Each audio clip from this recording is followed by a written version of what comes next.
What happens when protesters at UCLA are allowed to occupy their campus, and the police only seem to arrest the one guy up there filming that footage? As Anthony Cabasa shows us from a drone, these activists appear to be giving fight training because whatever the heck they're learning here is going to be so effective should they find themselves in a brawl tonight. But as students in Austin, Texas question why the police arrive in riot gear, why are you in riot gear? There's no riot here! Why are you in riot gear? UCLA's security could do nothing to stop their protest. So they quickly found out what happens when police don't disperse your mostly peaceful protest.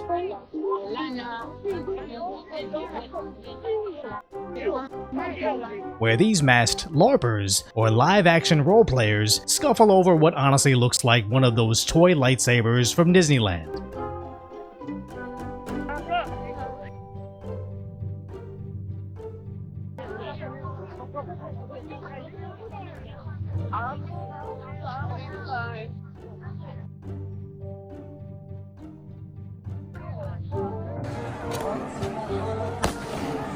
When the fireworks don't work, they begin fighting over the fencing that surrounds their liberated zone. So the counter-protesters begin to attack their walls. Stay strong! Stay strong! Stay strong! Stay strong! Where this just looks like a low-budget version of Game of Thrones. Not like a high school play, but like if they only casted unemployed bums.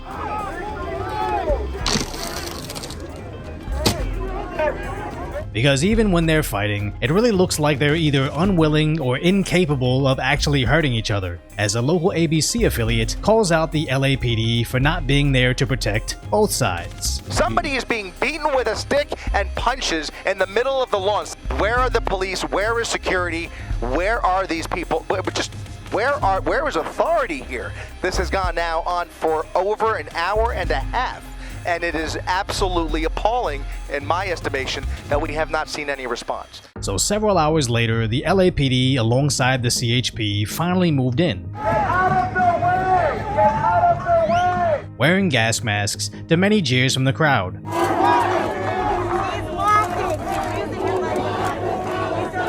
You go this way. Come off the stairs and leave. Everybody needs to leave. But what happened to UCLA's Excalibur cop? A sword, bro? A sword, bro? What the f are you doing, pigs? Everyone please What the f are you doing, pig? please stand back. As with all the Lord of the Rings sieging and Harry Potter fireworks, I'm certain this CHP copper wielding this sword would have quickly quelled any protest. Or if they could just do what they did in Georgia, the country, not the state.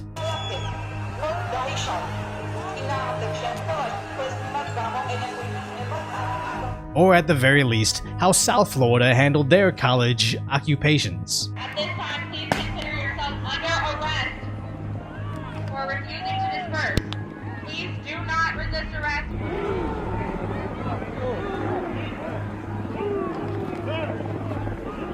But this is just the conundrum that only occurs in places like deeply Democrat Los Angeles. As if their liberal mayor wants to save the protesters from the mob, and she unleashes the LAPD with water cannons and mass arrests, she's a jackbooted thug just like the police. But if she surrenders the campus, pulls back the cops from restoring order, then the student body that's being blocked from campus kicks down their walls, the media just cries how much the city failed the students. But I honestly don't think it's as much the city to blame as it's the parents, but that's an entirely different story. But what I really mean is, the media is becoming Godzilla. And although that's the dumbest thing I've said, it's still true.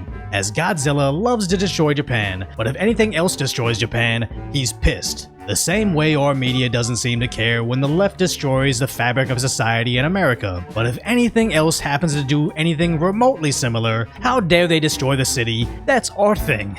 As I saw media coverage non-stop running fluff pieces for the protests with those same mostly peaceful spins over everything, desperately trying to mitigate the actual scary aspects of what these college campuses are teaching these kids. As The View tells daytime television viewers how righteous they are. I think we need to shift the framing of these college protests, in my view. I think college campuses have been the place for anti-war protests for as far as I can remember. And I think it's very distressing that we are framing these as pro-Palestinian protests. ignoring who they actually pledge allegiance to. Yes, we're all Hamas! As at Stanford University, they actually wear their headbands. And at CUNY, they straight up celebrate the attackers. Homemade rocket launchers. The Palestinian Air Force. Shout out the Palestinian Air Force. Shout out the drones. Shout out the paragliders. No, we can't be shy about this. We can't be shy about talking about this.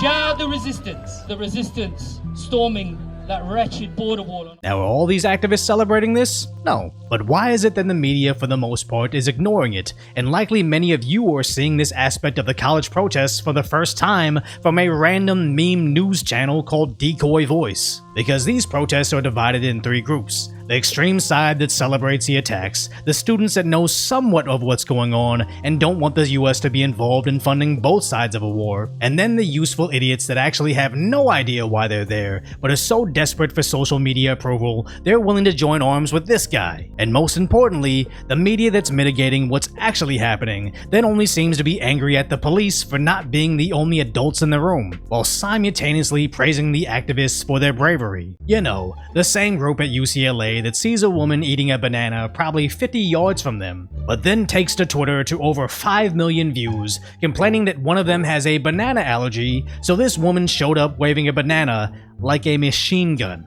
This is the group that demands two very aggressive military forces stop going to war. The same group that underwent fight school during the day, later got in brawls with pipes and fireworks, but apparently most damage was done with pepper spray. I sadly don't think any military force is going to listen to either of those groups, let alone convince Biden to stop funding the war machine. I'm so glad my tax dollars are going to pay off the loans for these college kids, as these protests have now cancelled UCLA classes in the middle of the semester, where their campus is now filled with communist recruitment papers and Soviet graffiti. As universities back east hold dance parties for justice, colleges up north have straight up been shut down, where the students are now joining together in prayer.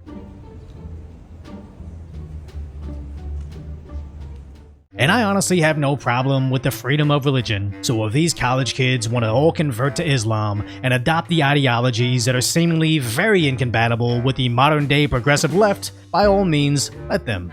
I just don't think that was the original plan when these parents helped their kids work hard, get good grades, high SAT and ACT scores, attend all those extracurriculars to get into the Ivy League, all for the low price of $90,000 annually, and after 4 years that diploma is absolutely useless. But at least they got experience in sleeping in a tent and being told to leave by the police, as that's probably more applicable to their actual life path than whatever they're teaching in college anyways. So if you like my base state tea, head over to decoyvoice.com to get your own, and if you appreciate my concise, lighthearted commentary on the tragic status that is today's reality, hopefully I've earned your subscription, then go check out the video on the insane ad that just shows how desperate the Democrats are becoming.